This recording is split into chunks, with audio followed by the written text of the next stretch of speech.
მოულოდნელი ინფორმაცია პარი სენ-ჟერმენი მორიგი ქართველის დამატებას აპირებს. ხვიჩა კვარაცხელიას ახალი კონკურენტები. ამერიკის შეერთებული შტატების პოლიციამ გაასაჯაროვა ეს ინფორმაცია. როგორ აპირებდნენ ლიონელ მესის მსოფლიო ჩემპიონატის დროს იგეგმებოდა ლიონელ მესის მოკლა. გიორგი მიქაუტაძე კატალონიის ბარსელონაში გადადის. გუნდის მთავარმა მწვრთნელმა ფეხბურთელთან უკვე ისაუბრა. კრიტიკოსები კი მზად არიან ქართველის გასანადგურებლად. თქვენით გაოცებული ვარ ის, რასაც ბოლო ვიდეოებზე აკეთებთ, წარმოუდგენლად მაგარი და დასაფასებელია. მეგონა დროებითი ბუმი იყო ექსპერიმენტის გამო, მაგრამ თქვენ ყველა ვიდეოზე ახერხებთ 2000-დან 3000 მოწონებამდე ასვლას. ამჯერად ისევ კონკრეტული ექსპერიმენტით ვარ. ეხლა მართლა მჯერა რომ ამას შეძლებ. ავიდეთ 3500 მოწონებაზე. ახალი სეზონისთვის მზადების ფარგლებში PSG-მ ამხანაგური მატჩი მანჩესტერ იუნაიტედთან გამართა. ლუის ენრიკესა და მაიკლ კერკის სამწვრთნელო დაპირისპირება ფრედ 1-1 დასრულდა. პარიზული გუნდის მთავარმა მწვრთნელმა ლუის ენრიკემ კვარაცხელია სასტარტო შემადგენლობაში 90 წუთია თამაშა. მეორე წუთზე ხვიჩა კვარაცხელია დრო ფერნანდესისა და იბრაჰიმა მბაიეს კომბინაცია გოლით დასრულდა. მალევე ხვიჩამ კარისკენ სახიფათო დაარტყა, თუმცა მან იუნაიტედის 40 წლის მეკარემ ტომ ჰინტონმა ბურთი მოიგერია. მე-16 წუთზე ხვიჩა კვარაცხელია მაიდან ჰევენის ცუდი პასი ჩაჭრა, რის შემდეგაც ჰევენმა მის წინააღმდეგ უხეშად ითამაშა. ქართველ ვარსკვლავს ექიმების დახმარება დასჭირდა და თამაში გააგრძელა, ხოლო ჰევენმა ყვითელი ბარათი მიიღო. შემდეგ მატჩს PSG 12 აგვისტოს ზალცბურგში გამართავს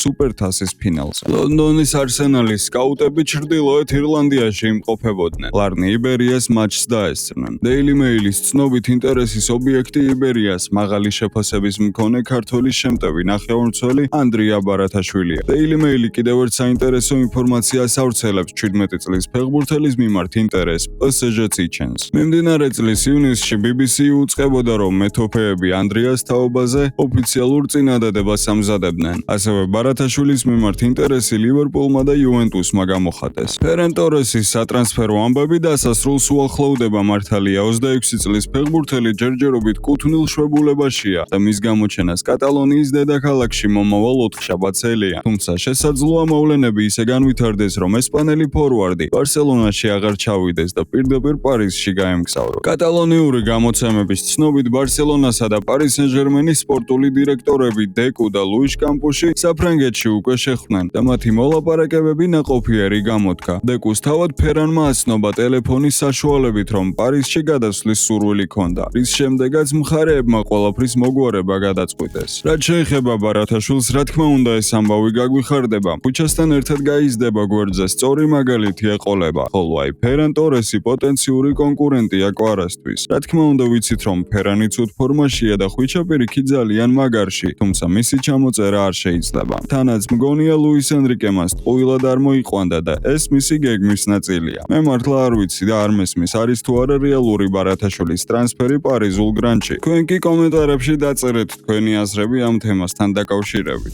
ვილიარეალის ქართველ ფორვარდ გიორგი მიქაუტაძესა და ბარსელონას მთავარ მწვრთნელ ჰანსი ფლიკს შორის საუბარი შედგა. ამის შესახებ ვილიარეალთან დაახლოებული ესპანელი ჟურნალისტი ხავი მარტინესი იტყობინება. არსებული ინფორმაციით ფლიკთან საუბრის შემდეგ მიქაუტაძე ბარსაში გადასვლას დათანხმდა. ამ დროისთვის ქართველი ფორვარდი ბარსელონასთვის სატრანსფერო ბაზარზე მეორე არჩევანია. თუმცა არაა გამორიცხული, რომ ის ფლიკის გუნდის მთავარ ცენტრფორვარდად ვიხილოთ. ბარსელონაში იციან, რომ ტრანსფერის განსახორციელებლად ყვითელ წყალქვეშანავს სულ მცირე 60-65 მილიონი ევრო უნდა შესთავაზონ. არაა გამორიცხული, რომ დეკომ ამ თანხის შესამცირებლად ვილიარეალს ბარსას რომელიმე ფეხბურთელი შესთავაზოს. ბლაუგრანა კვლავ ხულიან ალვარეზზე არის ფოკუსირებული, თუმცა ყველას ესმის, რომ არგენტინელის გადაბირება რთული იქნება, ან შეუძლებელიც.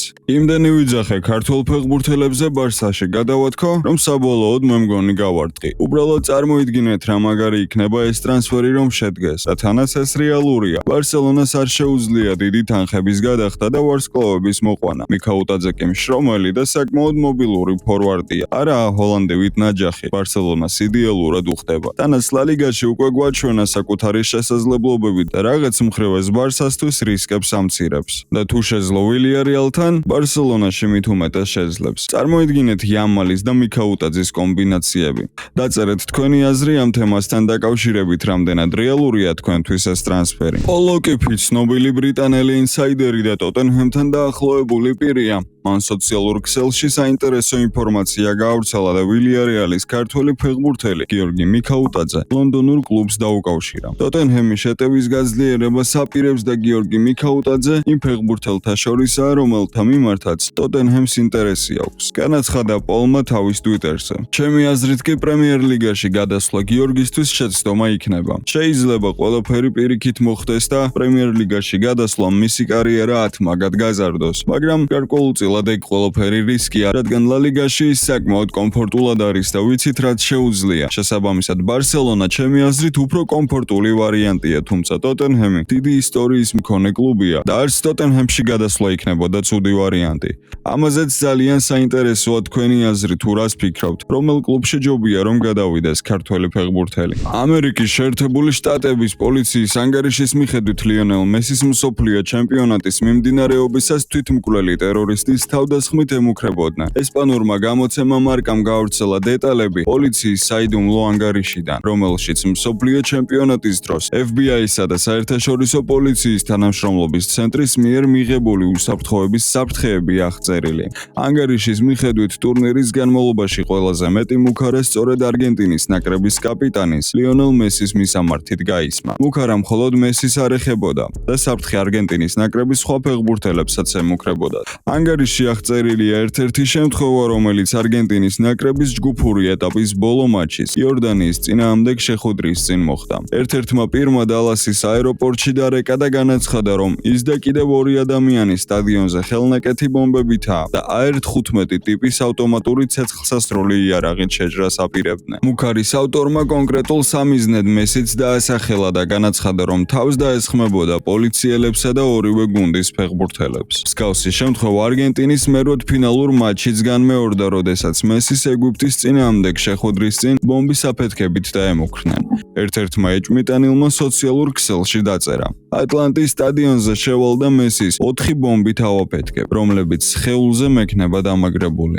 ინტერნეტში ამ თემას განიხილავდნენ და კომენტარებში შევამჩნიე ერთი ასეთი: რონალდუ მეგობრობს საუდის არაბეთში გავლენიან პირებთან და ტერორისტები მიუგზავნა FIFA-ს, რათა მესიმ მეორედ ვეღარ მოიგოს მსოფლიო ჩემპიონატი. მესი ხომ FIFA-ს პრინცესაა და ფინალამდე გაიყვანეს. რონალდუს სხვა გზა უბრალოდ აღარ ჰქონდა და მან დიდ უსამართლობას გადაგვარჩინა. მესი სულაც არ არის დიდებული, ის ნამდვილი ვირთხაა. რონალდუ კი ფეხბურთის ისტორიაში ერთადერთი საუკეთესოა. ჩემი აზრით ეს ძალიან აბსურდული და არაადეკვატური, გამაღიზიანებელი კომენტარია. ასეთ ადამიანს სავარაუდოდ ფეხბურთი სულაც არ უყვარს. თუმცა კომენტარს ბევრი ლაიქი ჰქონდა და პასუხობდნენ კიდეც რომ ეთანხმებიან. საინტერესოა ეთანხმებით თუ არა თქვენ. არ მოგერიდოთ აზრის დაფიქსირება. მე ჩაუჯდები თქვენ კომენტარებს, წავიკითხავ და შეძლებს დაგვარად გიპასუხებთ. დღევანდელი ვიდეო კი დასასრულს მიუახლოვდა. დალაიქეთ ის და გამოიწერეთ არხი. მე კი ძალიან მალე დაგიბრუნდებით. ახალი, უფრო ცხელი სიახლეებით. მომავალ შეხვედრამდე და აბა, წარმატებები.